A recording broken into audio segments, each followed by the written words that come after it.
Since undergoing a complete redesign in 2014 with a new chassis, engine, suspension, and bodywork, Honda's CRF250R has since seen targeted minor changes. This year is more of the same. Rather than returning to the drawing board and revamping a bike that is already a proven contender, Big Red decided to work on the 250's shortcomings, improving the suspension and motor. The power department is where the CRF has lacked in previous years, and to remedy this, Honda gave the bike some new internal components. Up top, a new piston and connecting rod cut weight and allow for higher revs, while an increase in compression, from 13.5 to 13.8, helps to improve the power. Titanium exhaust valves and revised intake and exhaust ports help to further enhance the power characteristics.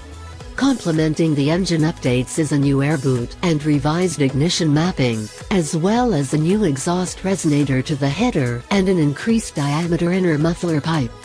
The suspension also got equally as much attention, as the show a separate function fork triple air chamber SFF TAC received some setting changes, which allow the fork more adjustability and bottoming resistance.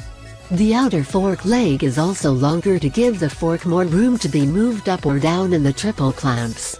Other smaller, less significant changes include a larger left radiator, new footpeg bracket design, and a reduced diameter chain roller. On the track, reliability has always been the cornerstone of Honda's, and the brand has never lost that key attribute.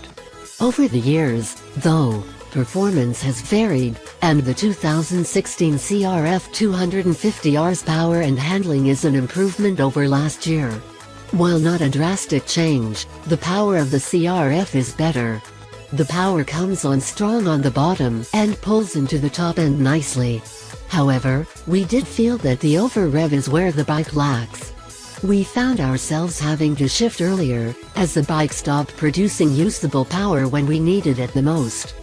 Thankfully, the mapping selection button on the handlebars makes it easy to choose between a slower/retarded map, a standard map, and an aggressive map. It can be done by simply pulling off the track, pulling in the clutch, and pressing the button until the corresponding blinking light on the button is engaged. We found that we liked the aggressive map the most, as it broadened the power and allowed the bike to pull a little further while still retaining a good amount of low-end torque. In short, the aggressive map helped give the bike an added boost of precious power. The handling of the Honda complements the engine nicely. The chassis has a very nimble feel that is easy to maneuver in the air, allowing you to place it exactly where you want, but we did have to tweak the suspension settings on the show SFF TAC fork and shock, as well as the steering damper, to get the bike to the sweet spot that we're used to.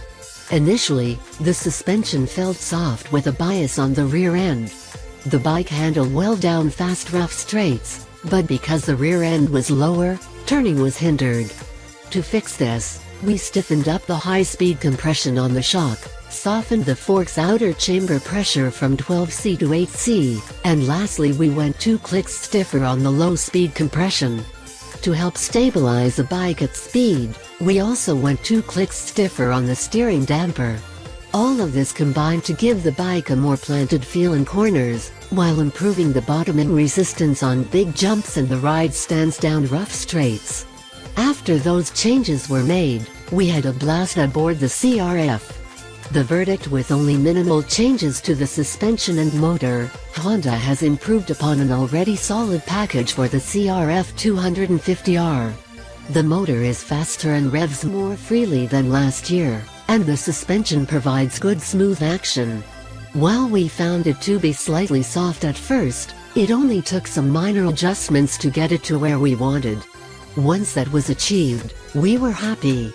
Overall, the CRF250R is a worthy weapon for any skill level, and one that when in the right hands, can be a consistent race winner.